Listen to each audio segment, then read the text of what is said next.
On belay? Belay is on. Climbing a wall Kind of push out away from the wall a little bit with your feet. requires equal parts precision There you go. and skill. Justin Johnson has no fear of heights. And you're going to slowly start walking down the wall. My fear of climbing is never there. It's always something I love to do. And Justin Johnson's sense of adventure and thrill-seeking is similar to Matt Alexander, who enjoys spending time out here. Kayaking doesn't require a lot of technical know-how, but what you do need to know are some easy skills to steer your kayak and reach your destination. One of my character traits that I always tell people about is the ability to adapt and change to what's going on around me and the ability to adjust. And responding quickly to a changing environment is exactly what he had to do a few years ago with his career. Matt graduated from UNC Charlotte with a degree in marketing and was working for a big company until the economy tanked and he was laid off. His decision to enroll in the Electrical Engineering and Technology program at Central Piedmont Community College was for one reason only. Learn a trade skill that I would always have to be able to fall back on, something that I could take with me anywhere because there's always going to be a need for an electrician. Phil Briggs has been teaching electrical classes for nearly 30 years, and as the energy industry evolves, The jobs are requiring more and more technical skill sets.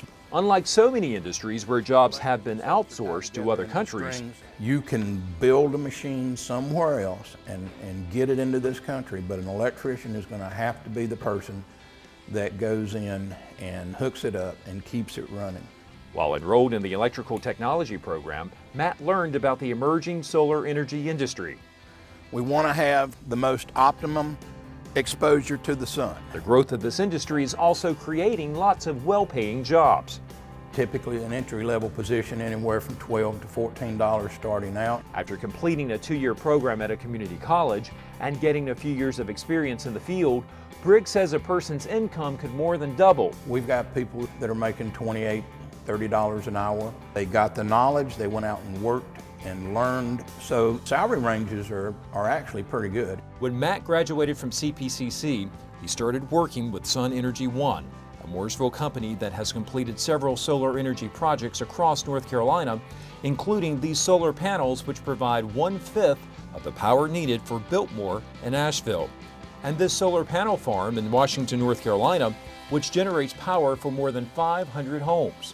I've worked my way up from being an electrician's helper and general labor to all the way up to being a project manager. Matt relies a lot on math and science skills to determine the best place for solar panels to be placed and to get the most benefit from the sun.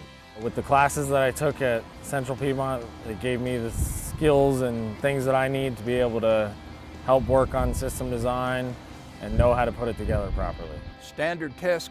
There's one thing instructor Phil Briggs said in class Matt hasn't forgotten. Until they figure out a way to start charging for the sun, we might as well use it to generate clean, efficient energy. With the skills these students are learning in class and a few more years of training in the field, they could be earning a 6-figure salary in the next 5 to 10 years. And that's also true for Justin Johnson, who is pursuing a different type of career in the energy field. When this 26-year-old graduated from high school, he says going to a 4-year college wasn't an option. So he enrolled in criminal justice classes at a community college and soon realized It just wasn't for me. And because of Justin's love for climbing, a career counselor urged him to consider taking an electrical lineman class. I did my research, learned about it a lot, and, I thought I'd give it a try. And it turned out to be, something I'm going to do for the rest of my life. In this classroom, the ceiling is the sky, and students spend more time climbing a utility pole than sitting at a desk. Textbooks, paper, and pens are rarely used in this class. Instead, boots, leather gloves, and long pants are what these students bring to class each day. I believe I would step down just a little bit. Instructor Randy Smith prefers being inside a cherry picker so he can see what students are doing that could cause injury or damage a customer's property. You just have to maintain focus 100% of the time, what's hot, what's not. It's a thinking person's job. You got to keep your mind on what you're doing. Before you throw your switches in, you want to check your test leads and make sure they're in the clear. Attaboy. Slam.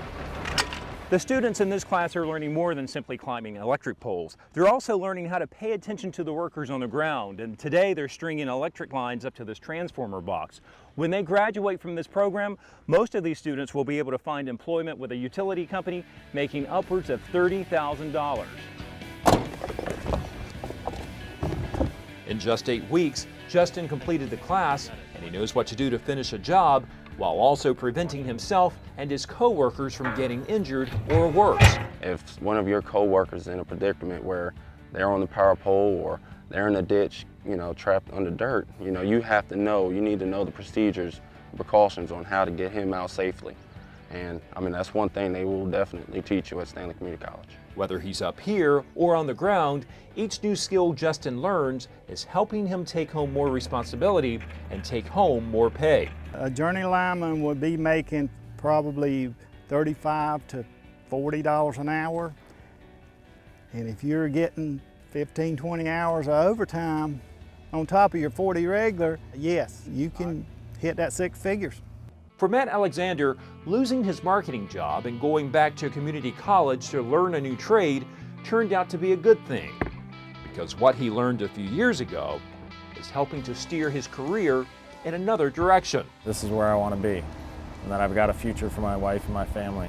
Whether it's installing solar panels or installing transformers for new homes, there's a huge demand in the energy field for workers like this. Every day I'm just going to give it everything I got. In the long run, it'll pay off. If you're like Justin and going back to a 4-year college isn't for you, or you're like Matt, you've been to college and have been laid off or displaced, meet with a career counselor at your school or workforce development office. By taking specialized training at a community college could make working in a field with high income potential within reach. For more information about high-demand careers in the energy field, check out CentralinaWorks.com and CharlotteWorks.com.